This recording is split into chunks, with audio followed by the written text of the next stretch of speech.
नमस्कार मित्रांनो, तुमचं माझ्या कुकिंग डायरीज विथ राहुल या चॅनलमध्ये सहर्ष स्वागत. मित्रांनो, आज आपण एकदम स्वादिष्ट असा खरवस बनवणार आहोत. त्यासाठी मी इथे 1 लिटर म्हशीचं दूध घेतलेलं आहे.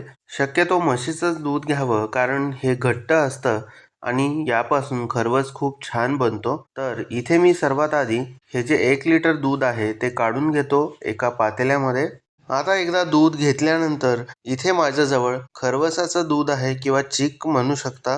हे जे माझ्याजवळ खरवसाचं दूध आहे ते खूप घट्ट नाही आहे, त्यामुळे 1 लिटर दुधासाठी इथे मला थोडं जास्त खरवसाचं दूध वापरायला लागणार आहे. म्हणून मी इथे 1 लिटर दुधासाठी 2.5 कप चीक वापरणार आहे किंवा खरवसाचं दूध वापरणार आहे.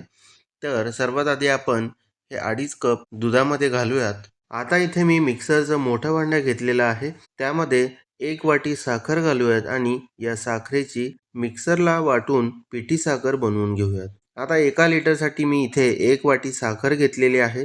तुम्हाला जर कमी साखर घालायची असेल तर तुम्ही घालू शकता. तर अशा प्रकारे इथे आपली पिठी साखर बनवून तयार आहे.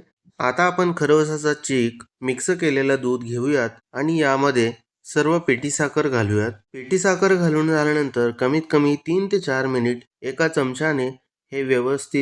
चमच्याने ही पिठी साखर दुधामध्ये व्यवस्थित मिक्स करून घ्यायची आहे.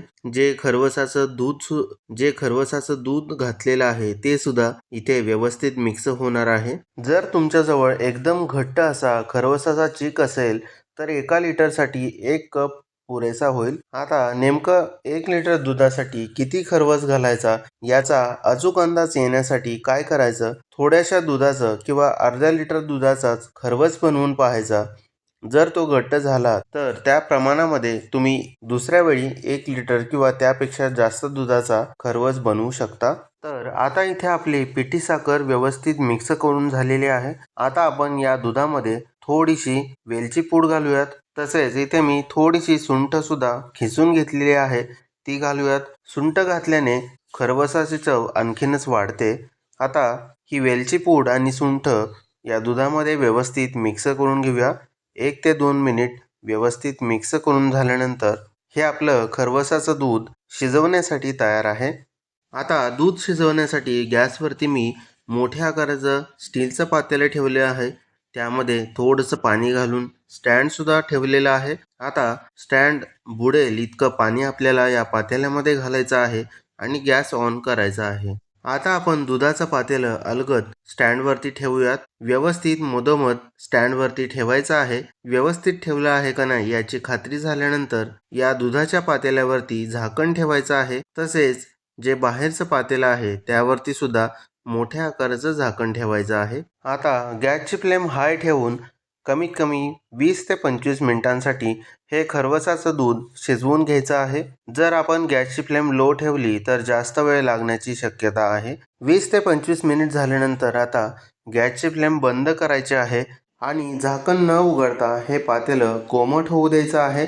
कोमट झाल्यानंतर यातलं खरवसाच्या दुधाचं पातेलं फ्रीजमध्ये 2 ते 3 तासांसाठी ठेवायचं आहे. असं केल्याने आपला खरवस एकदम घट्ट होतो आणि व्यवस्थित सेट होतो.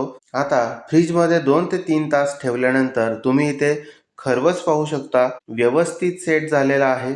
आता आपण यावरती थोडेसे ड्रायफ्रुट्स घालूयात. इथे मी काजू आणि बदाम कट करून घेतलेले आहेत, ते थोडेसे आता वरून व्यवस्थित पसरवूयात. तुम्ही इथे पाहू शकता ड्रायफ्रुट्स आता व्यवस्थित पसरवून झालेले आहेत. तुम्हाला इथे मी थोडा खरवस काढून दाखवतो, म्हणजे तुम्हाला अंदाज येईल की किती छान हा खरवस सेट झालेला आहे. तुम्ही इथे पाहू शकता किती घट्ट असा, अगदी केक कट करतो त्याप्रमाणे मी खरवस कट केलेला आहे. यामध्ये पाण्याचा जराही अंश नाही. एकदम परफेक्ट असा खरवस तयार झालेला आहे.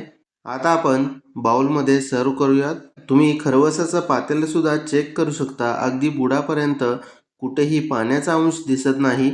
तर असा हा परफेक्ट खरवस तुम्ही सुद्धा नक्की ट्राय करा. ही रेसिपी तुम्हाला आवडली असेल तर चॅनलला सबस्क्राईब करा. हा व्हिडिओ जास्तीत जास्त शेअर करा. भेटूयात अशाच एका नवीन रेसिपीसोबत. धन्यवाद.